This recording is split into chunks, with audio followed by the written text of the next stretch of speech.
to the new episode of the Tracksuit podcast. Today, on this episode, we have my sister, Samantha Sellars, who... Sam, what do you do? CIA work. Yeah, we don't talk about it. No. She's my big sister, and she has a job. I do have a job. And it's a thing. Yes, I get paid money for this thing. Yes, what is it? What is your job? So my official title is that I'm the Curriculum and Digital Education Manager for Pravana and Zotos. She just made up a lot of words in one sentence. But it's funny because literally at my actual job, no one knows exactly what I do. They're like, okay, this sounds like it could be something you do, so I'm just going to task you with it. And so And you're like, that's not my job. And I'm like, I love that you thought of me, but that's not anything that I have anything to do with. Like I've been asked if I could design something, and I'm like, so that's really cool, but I'm not a graphic designer. You did go to art school. I did go to art school for comic book illustration. That's awesome. Yeah. Yeah. I went to Academy of Art in San Francisco. I have this, growing up, I had this tendency where I would just make decisions for like myself, and I would talk about it with myself, and then I would just inform the rest of my family that this was the decision I had made. So I just announced to my mother I was going to be moving to San Francisco. Oh my gosh, how long were you in San Francisco? A year. Oh, cool. Yeah, and then I was just like, I'm done. And I just moved back to LA, and it was...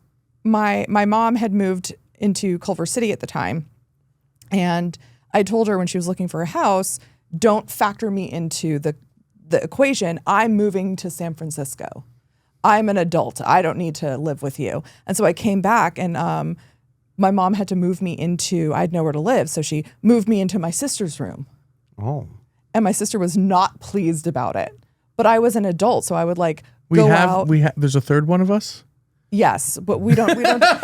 She's like Bruno in Encanto. Like we don't talk about Bruno. Yeah, because I don't know about it, and I know both of y'all. I'm like, wait. We love Jackie, but there's an ongoing joke between me and Samantha because her and I hang out a lot, like as friends, and are very close. And you know, obviously we love Jackie, but like me and Sam will go out to like bars together and do things together, and a lot of my friends haven't met Jackie, and so they're like, she doesn't actually exist. Well, one of your friends, Danny, literally was like, "You don't have another sibling. It's just this one." We're like, "No." Danny from Stupid Gangs? Danny Manning. No. There's a third one. There's one in between us. What? Yeah.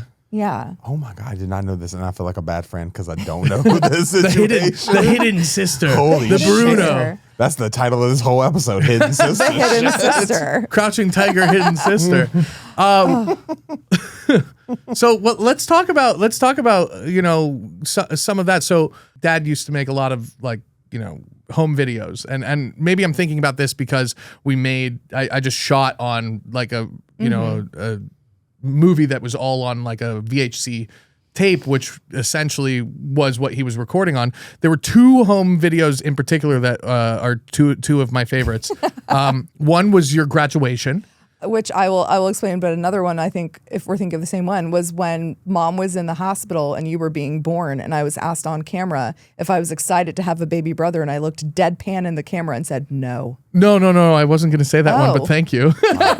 That's exactly how we're going to advertise this episode. Like just that right there. But I was actually going to talk about how there was a home video because you had written and directed a small play with me as the star when I was a little kid. I was like 3? You weren't the star. You were the dragon. I was the green machine. I had a whole song. I wrote you a song, and Jackie was supposed to be the but she was the first director I ever worked with. Yes. Oh, shit. I was a writer director for this. She was like 7. But here's way older. You were than 10 that. then. So I was 2 or 3. Yeah, because this is like one of the benefits of having a big age gap between your siblings. You can force them is to that be. Yeah. So I am almost 5 years older than my sister and 7 years older than my brother. Oh, okay. So I was like, this is perfect. I can just make them do what I want them to do. And because I'm their older sibling, they have to listen to me. So I wrote this I used to do reenactments of every Disney movie. I made my mom get me all the costumes and everything. That's fucking awesome. And so I was like, well, I'm going to make my own. I'm going to do this. And I wrote this whole thing. I was the like evil sorcerer. It had to be the villain, obviously. And then I was like, look at your shirt, cute but psycho. Yeah, of course. Yeah. Had to be the villain. Had to be the villain. So I was like, okay, I'm going to cast my brother. He's small, so I'm going to be like, he's going to be the dragon, like my henchman. And I was like, and Jackie is going to be, she wore like one of the not Sleeping Beauty, the Belle, like ball gown dresses. I was like, and she'll be the princess. None of them listened to me, and they ended up circling me because he took being a dragon very seriously. I was 3. I wanted to eat people. He was chasing my sister who was screaming, and I am so frustrated. I'm just standing, and I was a really tall little kid. So I'm like towering over them, and I'm just bawling my eyes out in frustration. And my dad stepped in no way, and the camera just went like this because it was shaking from him laughing so hard.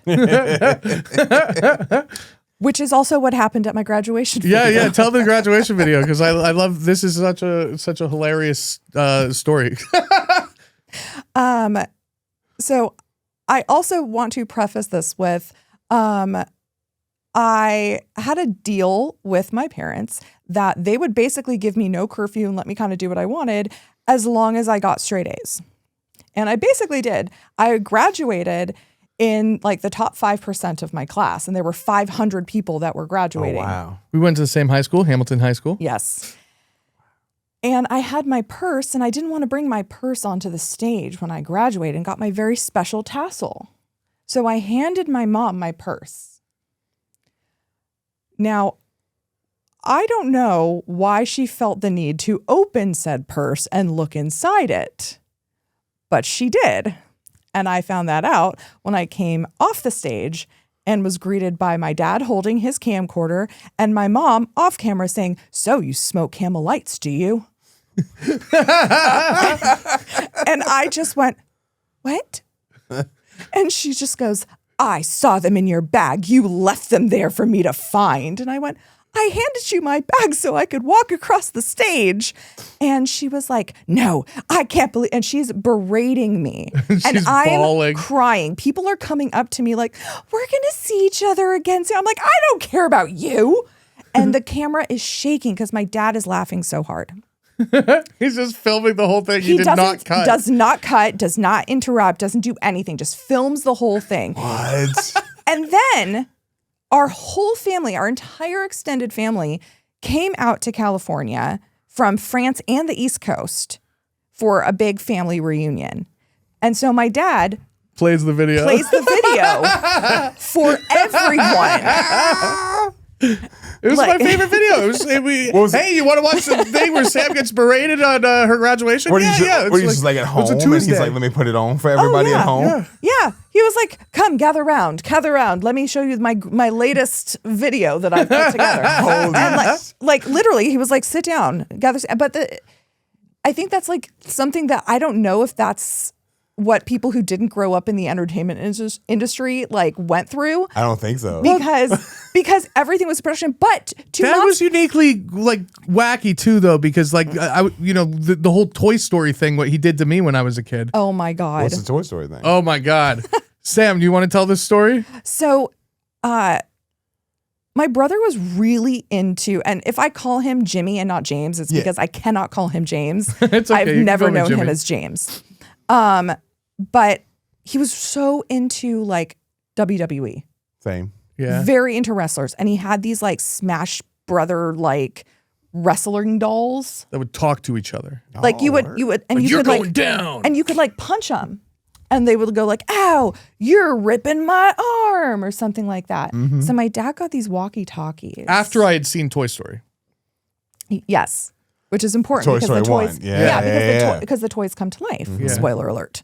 And so he put these walkie-talkies behind the toys, and my brother's like moving in bed, and my dad used the walkie-talkie and he goes, "Ow, you're bending my arm, Jimmy," and he screamed so loud that he ran out of the room going, "They know me! They know me!"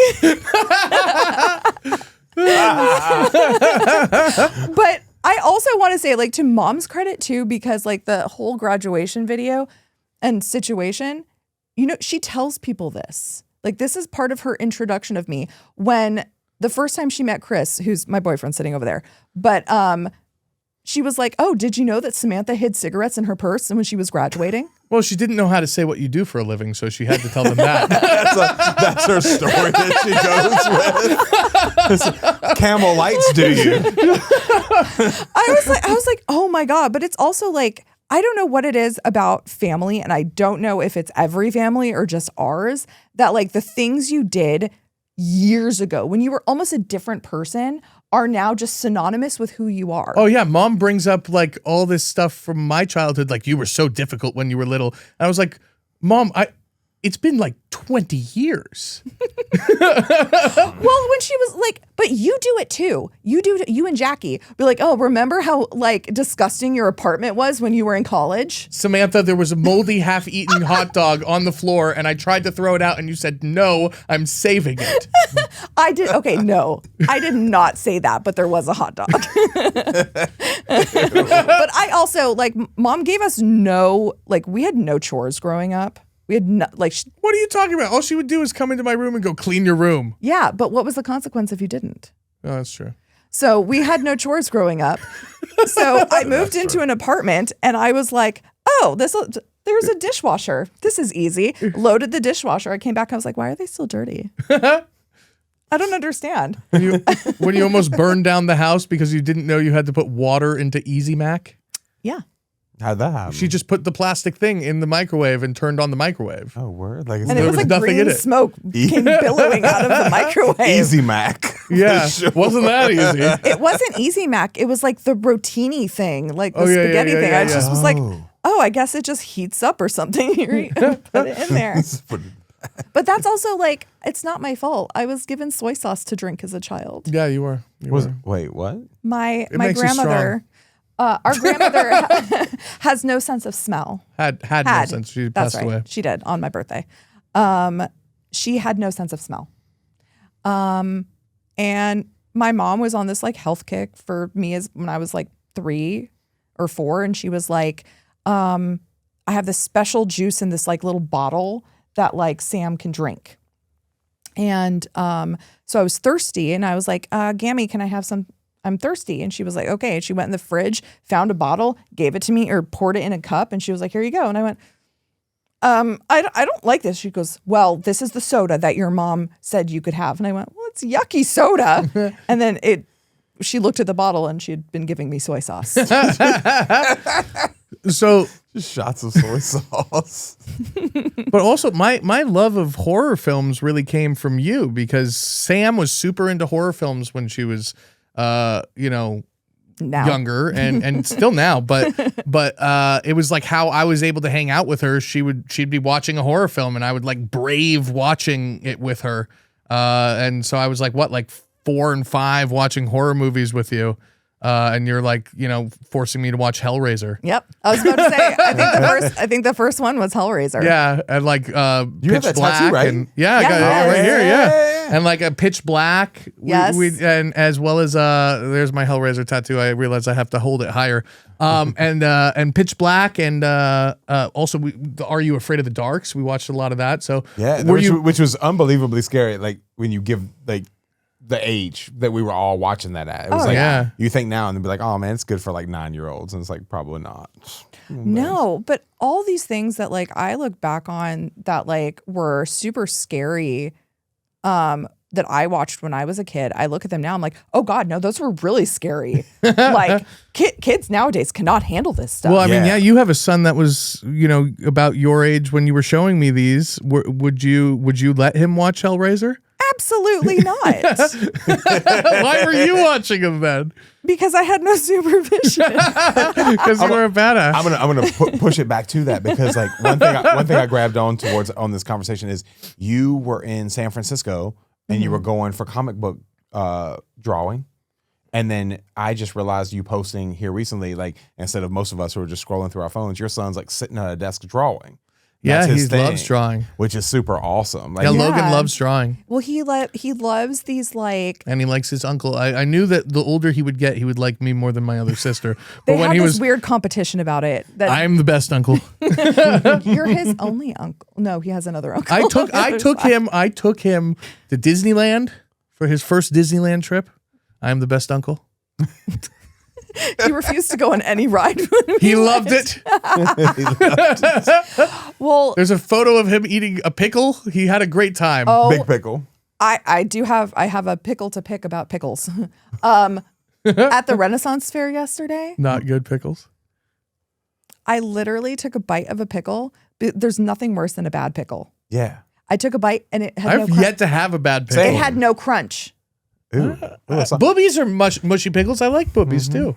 It had no crunch and it didn't have the bite that a pickle should have. It just kind of tastes like a mushy cucumber. Yeah, but God, they you should have your own didn't YouTube have channel. bites back in the Middle Ages. But it was in a plastic. That was authentic pickling. No, it wasn't. It was in a plastic bag that you had to tear open. I literally They took had a bite. plastic back in the Middle Ages. Dude, that is a great title though, Samantha's Pickles. Like that's some good shit though. Like you could have your Yeah. own YouTube channel, just be like testing pickles. Right? I literally took a bite out of it and I just went, I'm not going to eat this. And I just handed it to Chris. Like, I don't want it anymore, like a child. So, what's it like being a mom now? Did you think that you were ever going to be a mother, or? I knew I wanted to be a mom, but like I had this idea that I was going to have like a ton of kids. Because growing up, I was like, you have multiple children. Like that was the thing. And Yeah, but I then was one like, ends up as a Jackie, and you're like, there always has to be one. I'm joking. But I was sorry, just like, Jackie.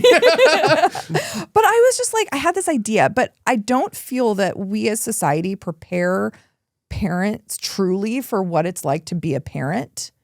And Especially raising a kid during COVID, that must have been like such a surreal especially time.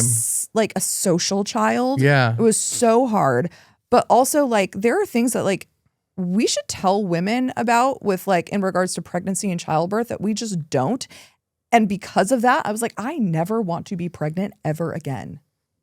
And so I tell people, I have friends who call me. I wish I was making this up. They call me so that I can basically tell them how it is so they don't feel bad about not having children. And I love my child.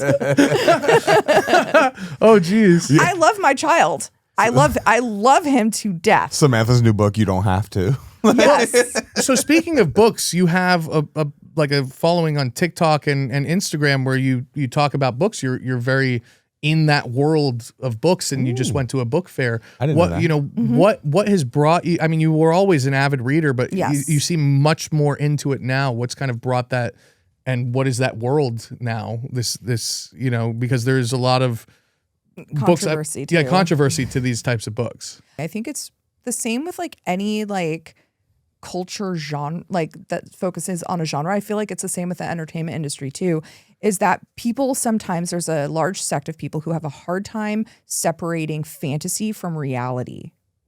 Like when you think about people who like look at celebrities and they feel like they're entitled to know everything about them.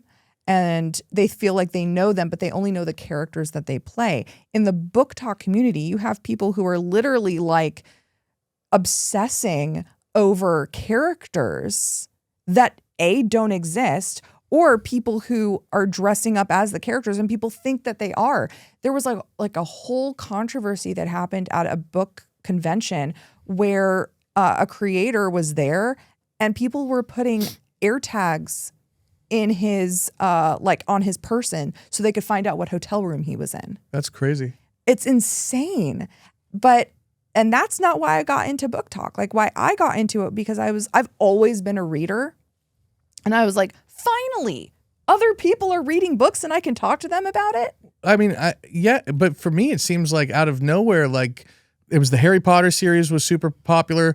Then there was like some books people talked about, but now it's like, it seems like there's like books are way back more than they ever have been in a way. Do you think that's because of like the boom of AI and people are just more focused on having something tangible you can hold again? Or is it that this just genre of these romantasies has like kind of, taken off? Well, I think with the Romantasy genre is really what kind of pushed things into the forefront because they are predominantly books that are written by women for women. So it's hitting on a lot of different things. But for me, I do like a lot of the fantasy books and stuff like that. I always have. Game of Thrones. Loved Game of Thrones. But Before it ever was a TV series. Oh yeah, no, I would read them and I would watch my family and I'd be like, are you going to watch The Red Wedding? Are you on that? Because you knew. Oh. I knew what was going to happen. Oh, hell yeah. But I read I read the Game of Thrones books. I read the Lord of the Rings books. I read all the Harry Potter books. But my Team Slytherin. I mean, I've literally been through every kind of test you can have, and I get Slytherin every time. Slytherin. But I'm in that same boat. Yeah. I literally I prefer my preferred genre is I like a little bit of spookiness to it. I want it a little bit darker. I want it to be bloody. Like Stephen King? No, I do like I like a little banter. So there's this one book. It's actually getting made into a movie. There are two books that got kind of blew up. One was called Butcher and Blackbird, and the other one is called Lights Out. Lights Out is getting turned into, I believe, a Netflix series.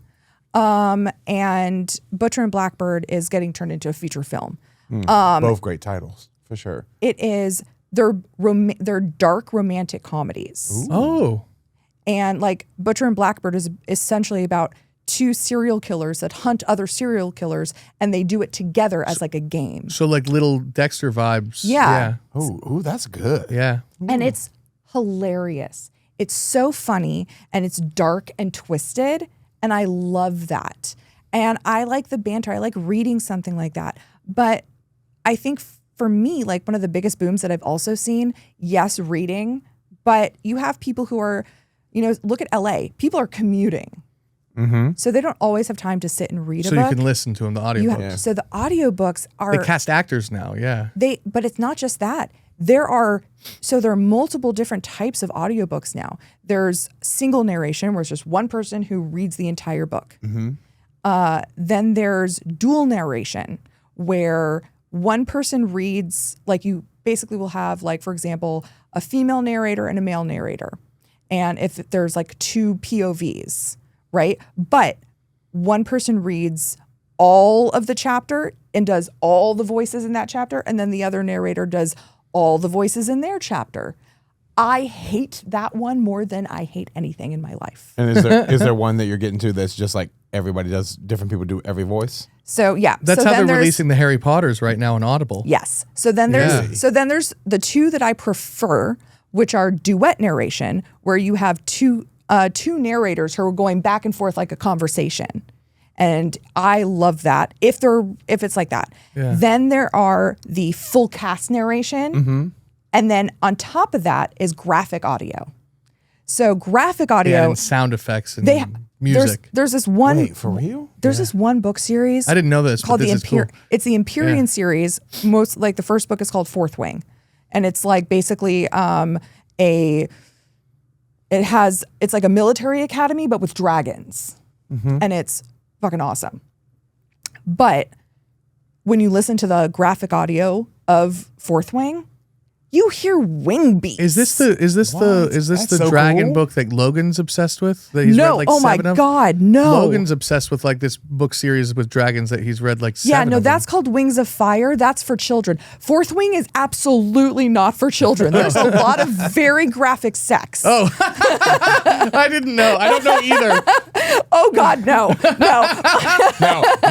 You're no, my 10-year-old is not listening to that. That's leading me to the question of how does the sex play out on the audio situation? So it's a little porny. it is definitely a little porny. And Heavy breathing. I have had multiple instances with specific books that are that tend to be very graphic. And I do a lot of driving for work. My commute is sometimes like 2 hours. Oh, wow. And You're sometimes, just listening to porn in the car. well, I'm there for the Dragon porn. Dragon porn. No, I like the plot, and I tend to feel. Yeah, I watch my porn for the plot too, Sam. Same. Listen, and there's the difference. I just want to see if the pizza guy was bringing the right pizza. I said that teacher's keeping her after class. You know what I mean?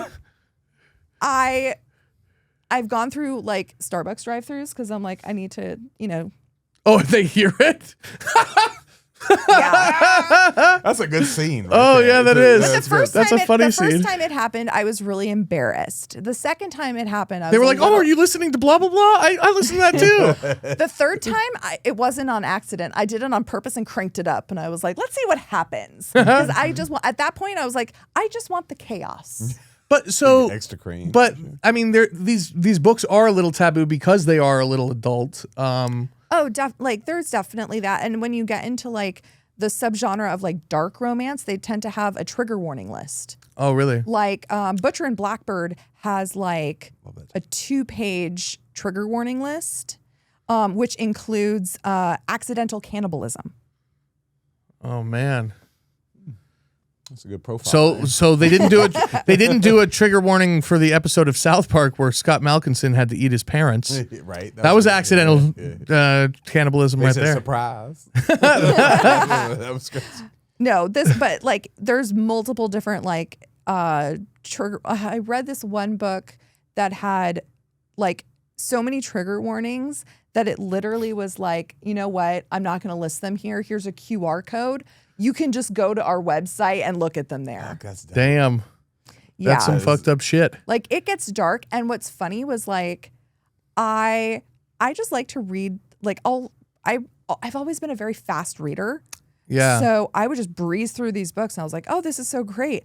And I really wanted to have someone that I could read with, like do a buddy read for this one book, cuz I for most of last year like I would do a monthly TikTok live where my friend and I would just get to talk to the authors of the books that we were reading.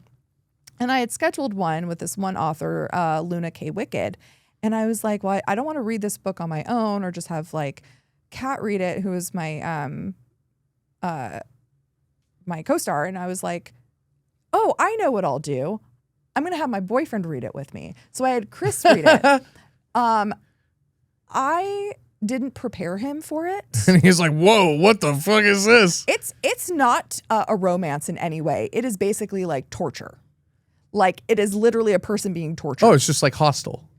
Yes. Oh, sick. But there is What book is sex. this? Oh, it's Hostel with sex.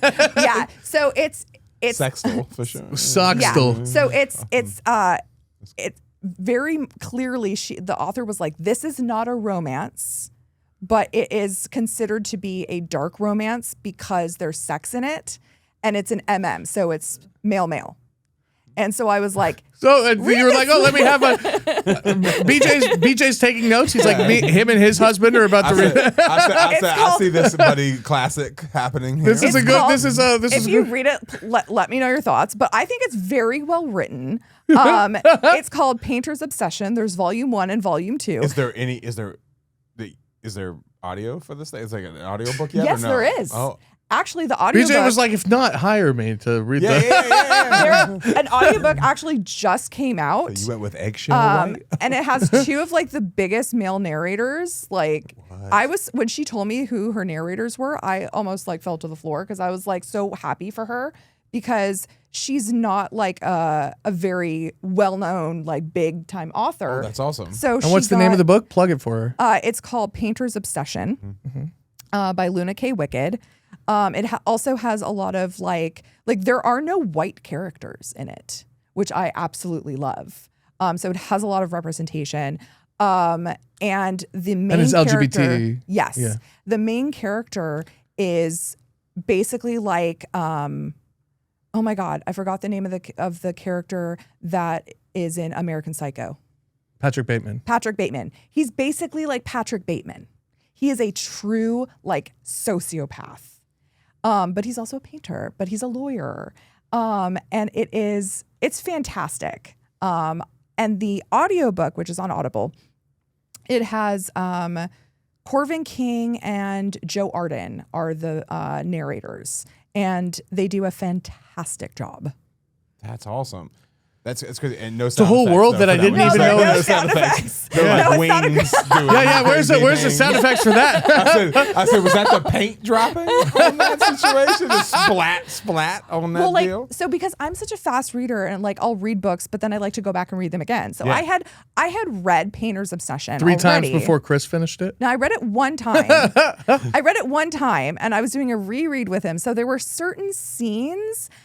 So you had already read it, and you were like, hey, to my boyfriend, this is what we should read together. We're gonna reenact and I felt bad because he trusted my opinion. Because at first I was like, the first book I had him read was Butcher and Blackbird. He was like, "Oh, this is an amazing book. I love it. It was very lighthearted." And I was like, "I'm glad you like that. Here's Painter's Obsession. Let's read this together." And also, Butcher and Blackbird sounds like the more violent one than Painter's Obsession. Painter's Obsession just sounds like an art piece. It's like, oh yeah, it's like a HGTV you know what that show. reminds me of is when I was like really in my art phase of watching films, and I was seeing all these movies at like the New Art or the New Bev. Yeah. And a movie had just came out that was a French movie, and I wanted to go see it, but it was R and I couldn't go. And so I was like, Dad, there's this new movie that came out that's supposed to be really great.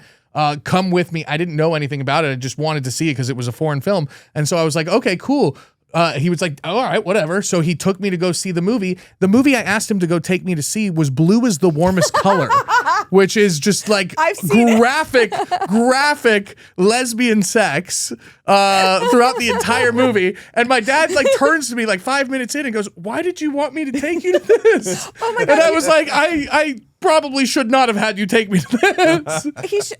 Honestly, he should have learned his lesson, because you remember when he took us, like his choice, he took us to go see A History of Violence. Oh yeah. That was but I loved The History of Violence. That's David How old were Cronenberg. you at that point? I was like 13. My dad was we're just gonna go to this movie because he wanted to see it randomly. Like everything else was age appropriate until like I'm young, and then it was like Unforgiven. Oh, I love Unforgiven.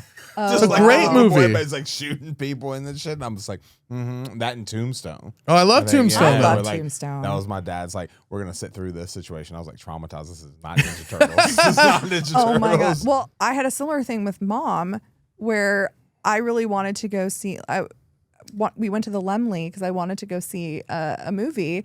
And it looked like the cast was great. So I was like, I really want to see it. So my mother and I, alone together, went and saw Secretary, which is a very graphic movie about BDSM. I have a story about having Mom watch a movie and Jackie watch a movie with me that I did not pick. They picked, but when Mom was living in Arizona, we went to go visit for Thanksgiving.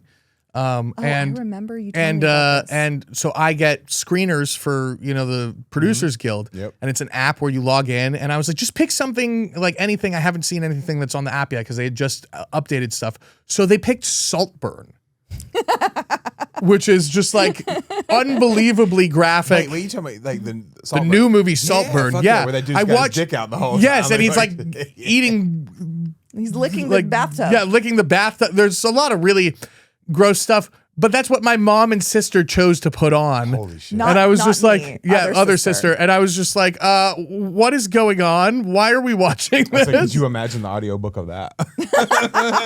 With sound effects swinging. But Sam, so you were raised by two creatives, you know, dad being a writer and mom, voice actress and music teacher and such. You have this passion for, art with drawing and also these books. Have you ever thought about writing your own book? Ooh. No. Is there a reason why?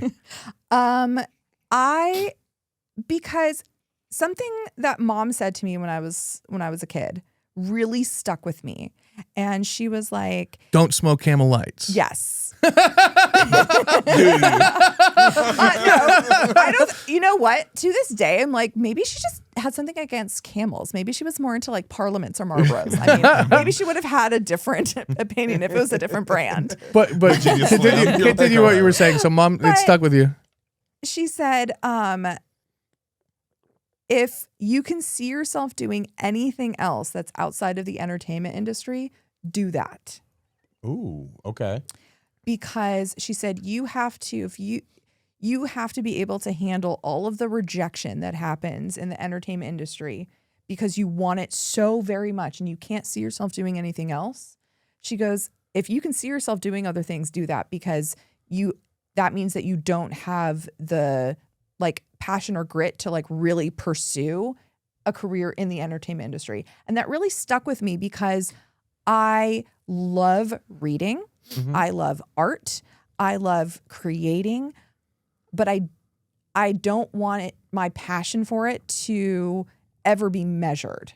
Well, where I would it's argue like, though that, ultimately you are doing something else. So what's the harm in writing a book on the side because you enjoy it? I've thought about it, but as soon as I get into it, I just am kind of like, nah.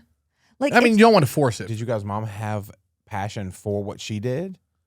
yeah, so she was an actress, but then like I think growing up in the entertainment industry, like you see both sides. Like you see all the potential like firsthand, but you also see what the constant rejection, constant having to like, grind the pavement, doing all this stuff, even just to be able to qualify for health insurance. You also see that success doesn't make you rich. I mean, my dad had won 3 Emmys, and it's really interesting. People think that like we grew up wealthy. We did not. No. Yeah. We were, animation writers at that time were barely making anything. I know I think that same thing. I grew up on a farm, so for somebody who had like done so much, like by Los Angeles standards, by how expensive it is in LA, we grew up fairly poor. Well, yes and no, because you and I grew up in very different households.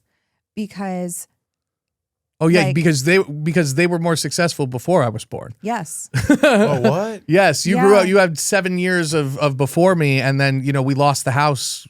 When I was because of the writer's strike and all that stuff, and No. well during that time, that's No. mom and dad getting divorced and such. Yes. Yes. So that's why the house was sold. Yeah, for sure. But it was very But they were struggling different. financially before it was sold. So because mom was still acting up until I was I was Logan's age, up until I was in 4th grade.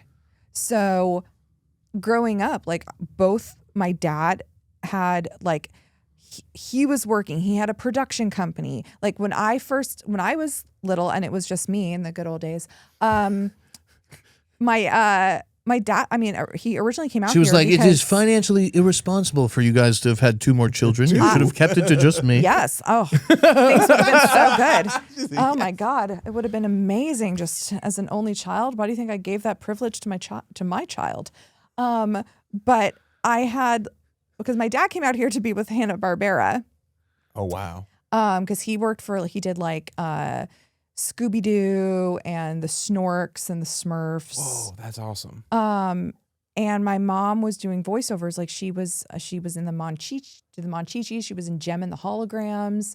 Tenchi Muyo. That she did in the 90s. Yeah, I saw. I mean, for me, I was just so surprised your mom was in Tailspin. I love Tailspin. Yeah. Tailspin, you think that's a huge run, and it's actually a really small run. Yeah. She did that. She was things. in All Real Monsters. She did My Little Pony. That's she was the wild. singing voice of Strawberry Shortcake Which and all is the albums. Yeah. insane. But by the time I, was older, like they were struggling financially. Yeah. And then they got divorced and, obviously were really struggling. Mom was on a teacher's salary and dad was unemployed. Yeah.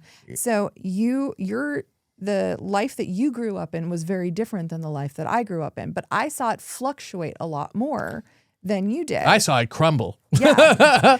You saw it crumble and went, I want this. I was like, oh, to be a starving artist, how beautiful I am in. And then also like, obviously, because when I was like 3, he had, Pinky and the Brain and Space Monkeys. And by the time I was 5, all that was done and gone.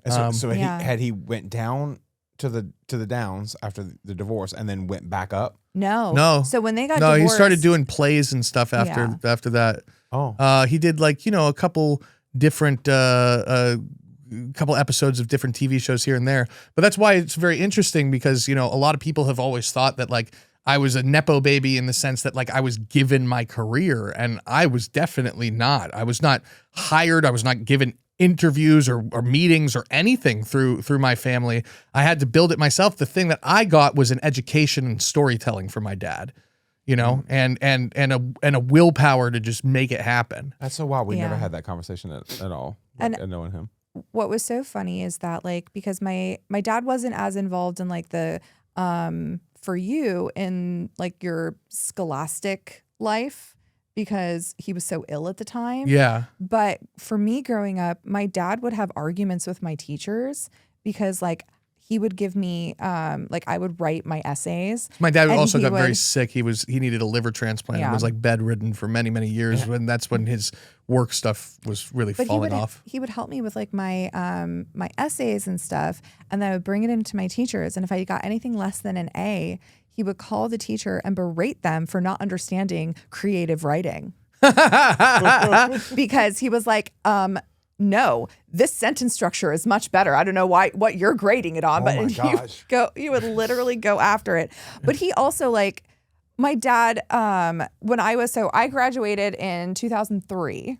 No, I'm not too far after you. So it was very like, that was like when my senior year, like we had just like, I think it was around the time, I think we were in Iraq or somewhere over there. And my whole senior class and all the senior classes in LA County, they all staged a walkout. Okay. To protest. I happened to just have a megaphone in my hand at the time. I was not saying anything. Someone passed it to me. But the truancy officers came and they like rounded up everyone and called our parents to let them know that we were. He was proud of you because he sure was. Yeah, because they called him because my mom was working. My dad was at home. Yeah. They called my dad. They're like, your daughter was arrested by a truancy officer and has to have detention. He goes, for what? And they said, for protesting the war. And he goes, well, she will receive no punishment at home from me. Yeah, well, Dad was a hippie, you know, and did all the walkouts during Vietnam and dodged that draft too. What did your mom say on that? I don't think she had an opinion. Yeah, but but on the flip side, I did ditch school once, and my mom walked me into school, and they said, "And do you have?" And she found out that I had ditched because I inevitably came clean. Actually, I didn't. One of the other kids that she inevitably found a crushed Camel Light on the floor and knew on the corner and knew that Samantha had ditched school. She was like, here's the crushed Camel Light. But she walked me into the dean's office and said I didn't have an excuse for why I was absent because I had ditched school. I don't know why you kept getting caught with that, because Mom would drop me off at school and I would take the bus. There would be like just a regular metro bus. She would drop me off at school. I'd hop on the metro bus immediately, like walk in the front of the school, walk out the back, hop on the metro bus and go right back home because I knew she was going to work. And I would just hang out at the house and have friends come over the house and she would never know. And then I'd just beat her home and she'd be, because I was already there, and she'd be like, oh, when did you get in? I was like, just 5 minutes ago. Yeah. It's called the benefit of being the third child. Yeah, she had given up by that point.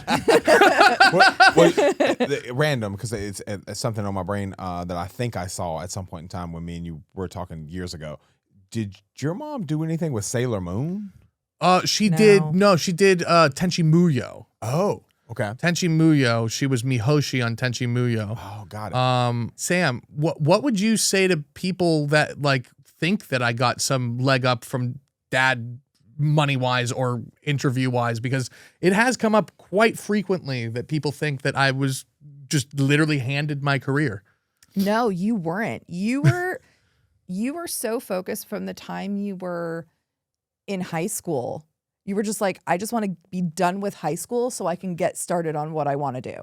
Like you filmed most of your first film at Mom's house. Yeah. Like for no money. No money. You got money from our grandparents. No, Gammy and Grandpa sent me $200. I know. That was it. Yeah, I had $200 from Gammy and Grandpa, and then I had money from Jarrett Cohen, who was a friend who put in like $7,000. Yeah. Same Jarrett Cohen as today? No, different Jarrett Cohen. Oh, got it. That's There are Jared multiple. Cohen. Oh, I was like, that's wait. Jared Cohen. I was like, oh. This is Jarrett Cohen. Got it. Yeah.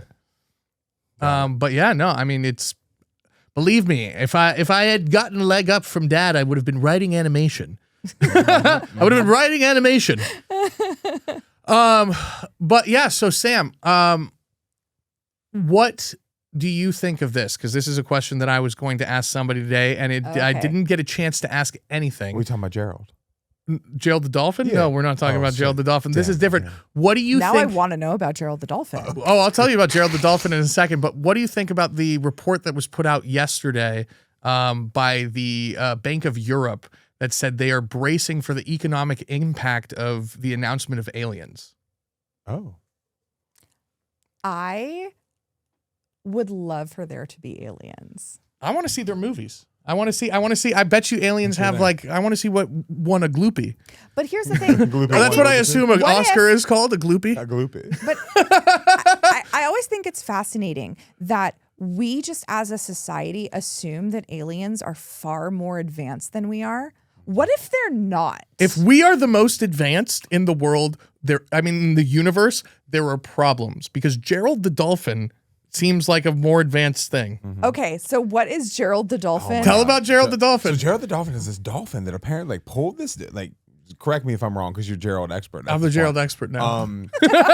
James mentioned this on an earlier podcast that then we were like, maybe we should cut that out, and then we come back around and then it fucking picks up steam, and then we're like, can't cut that out. It's too popular now It's to too cut popular. out. But like, Okay. dolphin pulls a guy down with a whole school of other dolphins, whether it's a real dolphin or not. Like it pulls him down To the bottom of the ocean. puts a air bubble around him so that he can breathe, and then makes him go in like a cave or something And start that he can building breathe in and condos. build like housing for these dolphins on things. So there's that. Plus there's the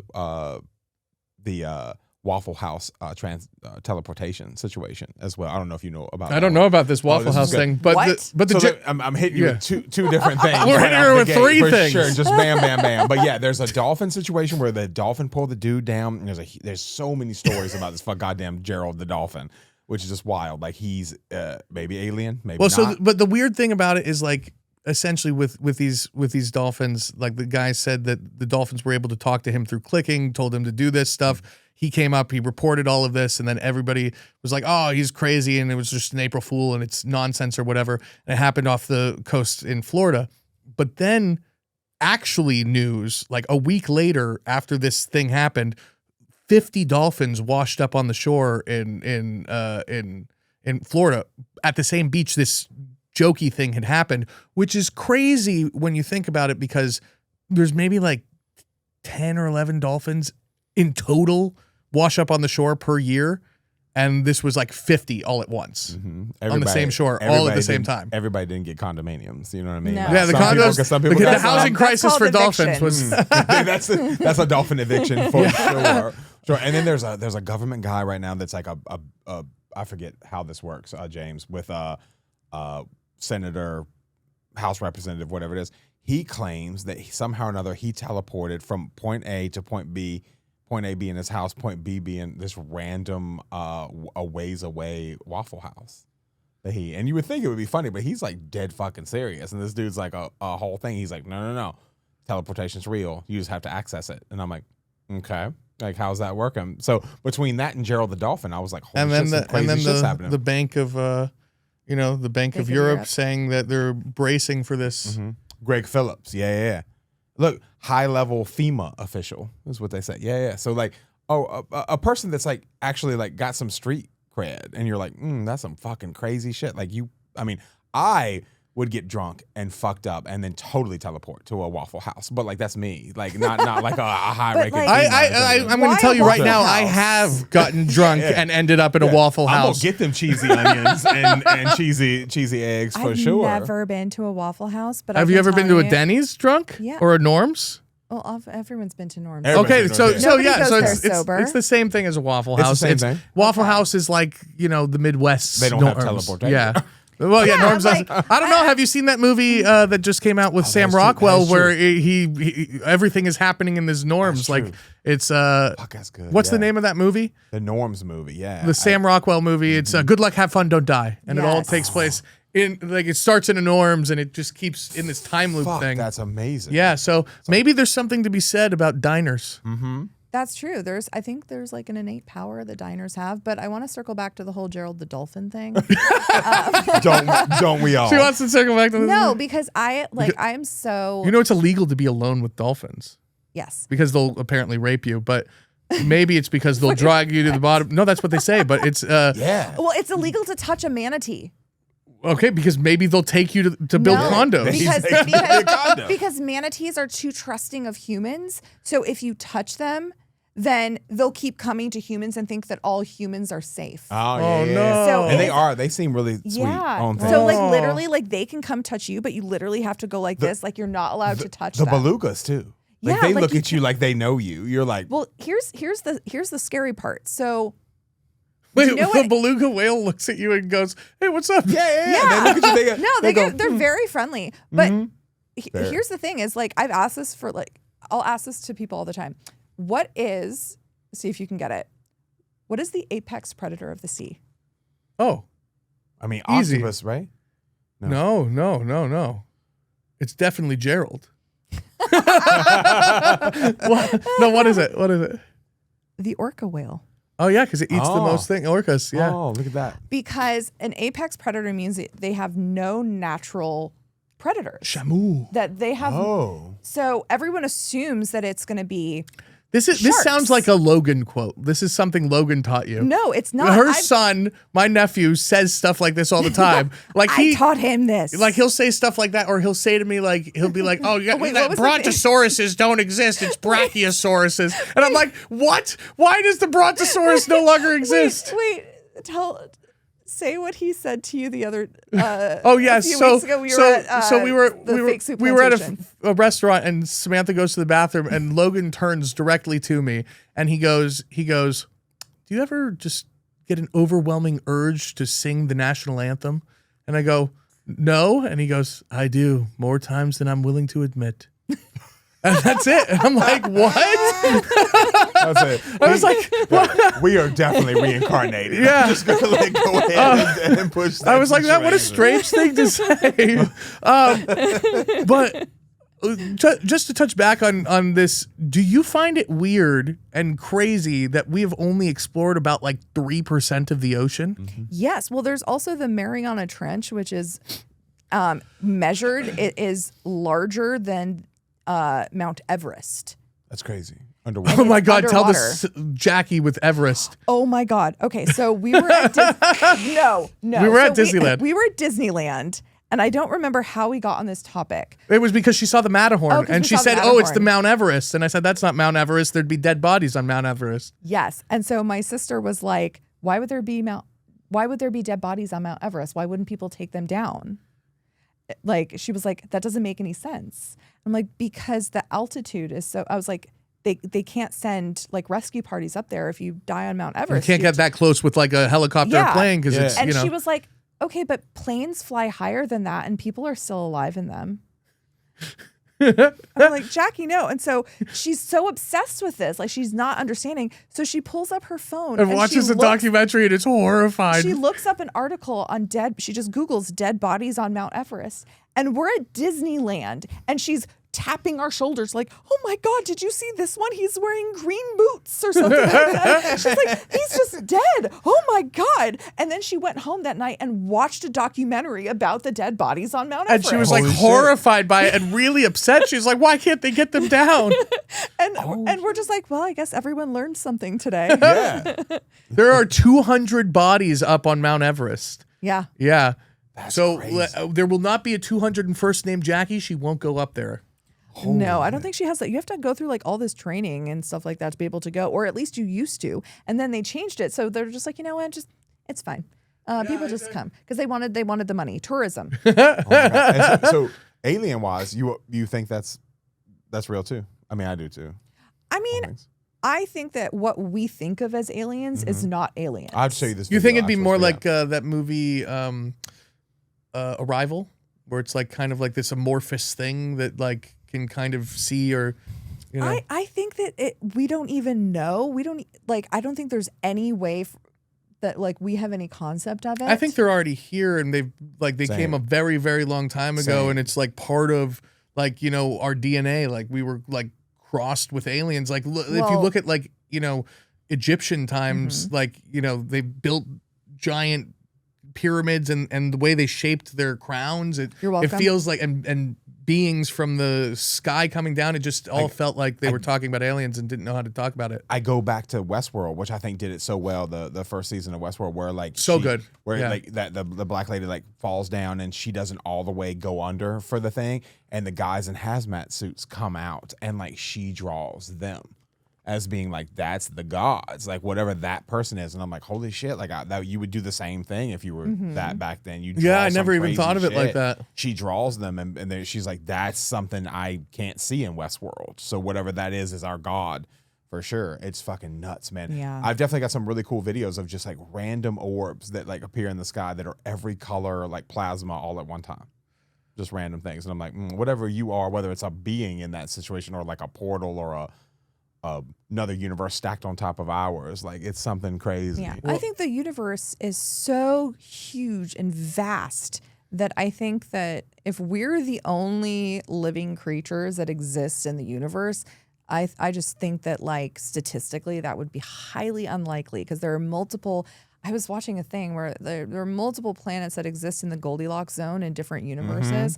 That means that like it is primed for like Life. Yeah. to exist. At least our form. But also, anyway. but that's the thing is why would life have to live off of what we believe life has to live off of? yeah. Why couldn't it live off of something else that we and don't it absolutely, believe can and sustain it life? absolutely could. I think Yeah. that's why I think it's like, and it's crazy to think that like, because when we think it was like, I don't think it's green men just like going, blah, blah, blah, blah, like, you know, Why would they go blue, blue, blue, blue? I don't know because that's their language. Let me ask you one question before we, wrap this up. This has flown by, but I know. I have a question to ask you. Would you rather of these two different things? Okay.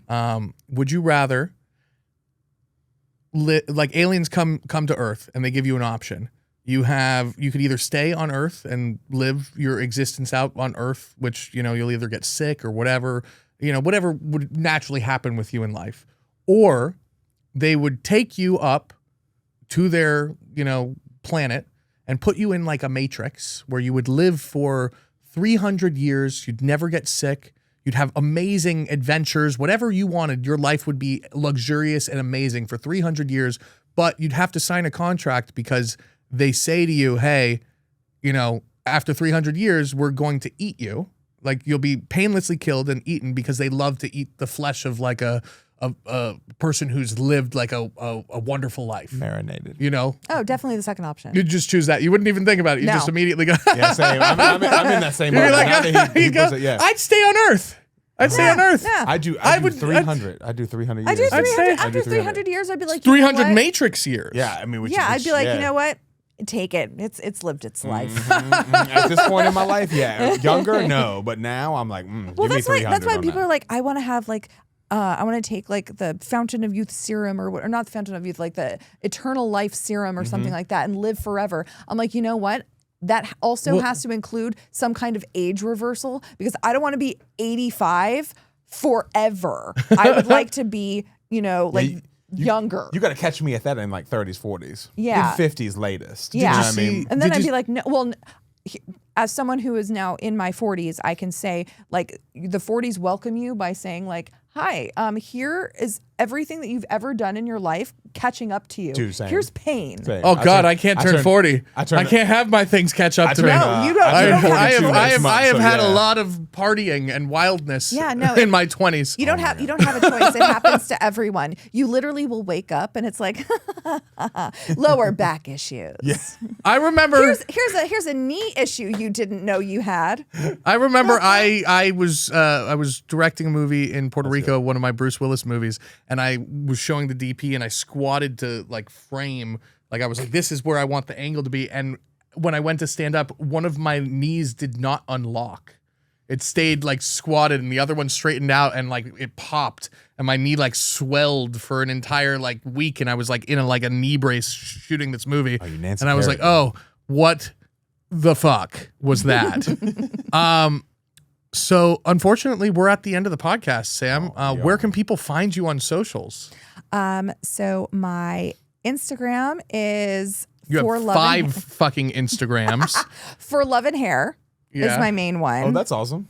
And then that's where I just like talk about life and like I go to spooky things and talk about those. Can you spell that out for us? FORLOVEANDHAIR. And then on TikTok and then also on Instagram, I'm Taryn Samantha Reads, which is funny because people will literally call me Taryn. I'm like, nope, that's my middle name. I just switched them because I thought I'd be interesting. And it's just confusing people trying to be interesting. Yep. But that's where people can find me. And I like that we color coordinated today. Yes, unintentionally. Unintentionally. Brother, sister, minds for sure. Hive for mind. sure. It just felt, hive mind. It just felt like a black and white kind of day. Thank you so much for coming on. We really Thank appreciate you for it. We having love me. you. This is fun. Love you. We'll see you next week.